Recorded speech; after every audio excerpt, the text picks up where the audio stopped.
Welcome back to Uncaged Chaos. I'm Andy, certified life coach, and here we talk about the messy, crazy parts of healing that nobody really talks about.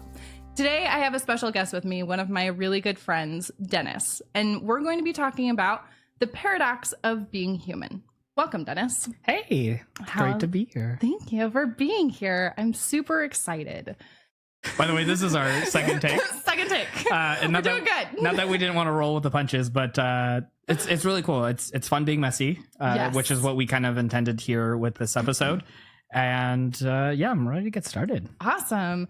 So one conversation we tend to have frequently is the paradox of being human. So what does that mean for you? How does that look like? Yeah, this is funny because I sent you something recently about this topic, and I know we've already been kind of conversing about having this conversation on podcasts because we talk all the time. In case somebody doesn't know us, like we voice message each other all the time as if it were a podcast, which, by the way, you should have her compile all of those audios and make it into a podcast episode. This would be great. That would be a really cool idea. So going back to the question here, I think for the big paradox is that we sometimes have contradicting thoughts that we run into, or even feelings as well. And that causes a lot of friction in our brains of like, how is this even possible? Why do I want two separate things at the same time?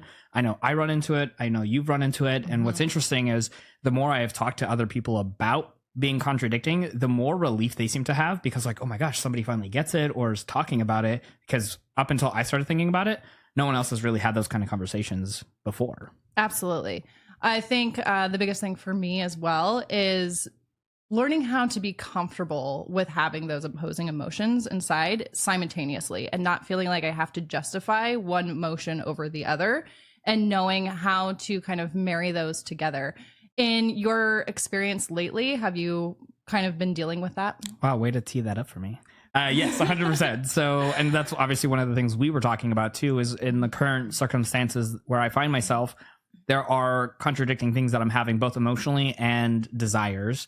And part of that is my living circumstances are currently changing, and I don't have to make the move, but I'm choosing to because I know it long-term will be better for me. But that doesn't mean I am not having hard feelings about leaving the place that I'm leaving. And that doesn't mean I'm not excited about the place that I am going to.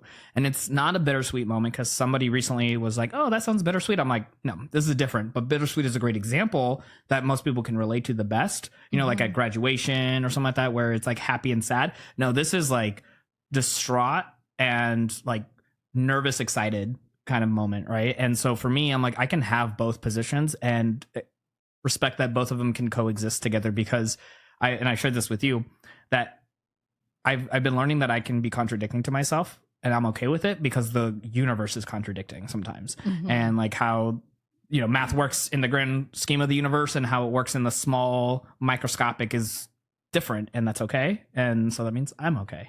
Absolutely. It's crazy how, as a human, we have the capability of holding both emotions. I know over the last year in my growth journey as well, I have dealt with very contrasting emotions of grief and pain and hurt, as well as excitement and enthusiastic joy of wanting to experience new things, especially stepping into becoming a life coach and going down that journey and taking a completely different trajectory of my life of where I thought it was going to go. And I think that's one of the most beautiful things about being human as well, is coming across the thing of realizing that the power that we have to change how we go into our lives and take away that component of control, to where I think in order to allow emotions to coexist, we have to release the control of needing one or the other. Yeah, and I think also at the same time too, like just accepting them, so, which I think comes with releasing that control, is just accepting, right? They talk a lot about that in a different context, where it's like when you are holding onto something so tightly just because you're trying to protect it, actually ends up hurting it more than just like letting it go and letting it be its own thing.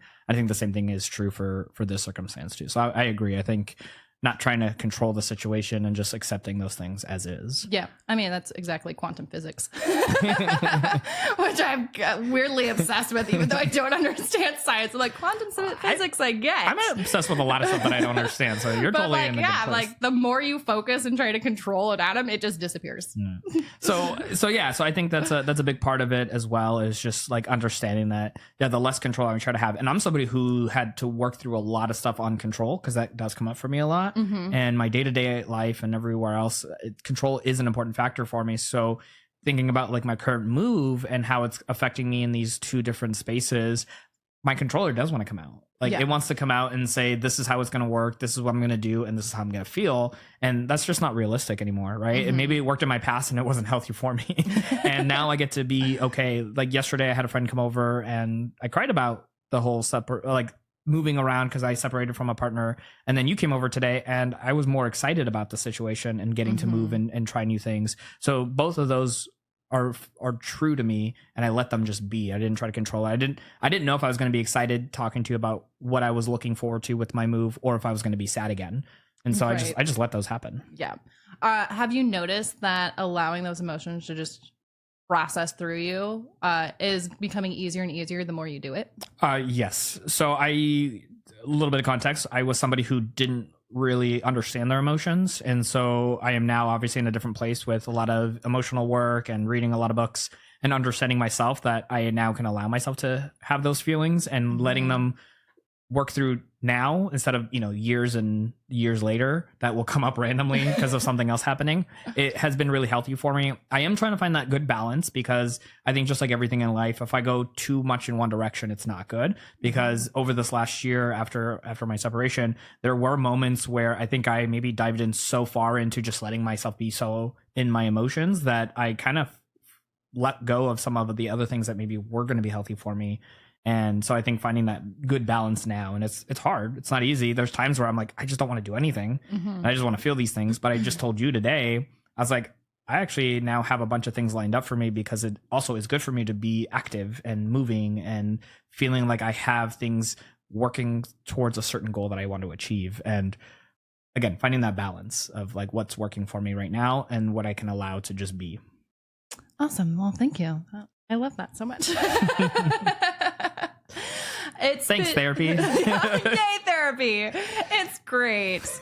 It's been a crazy journey for both of us over this last year of finding that balance and allowing, because I think so many times, especially as adults in this society, it is frowned upon to be able to actually feel those harder emotions. Yeah.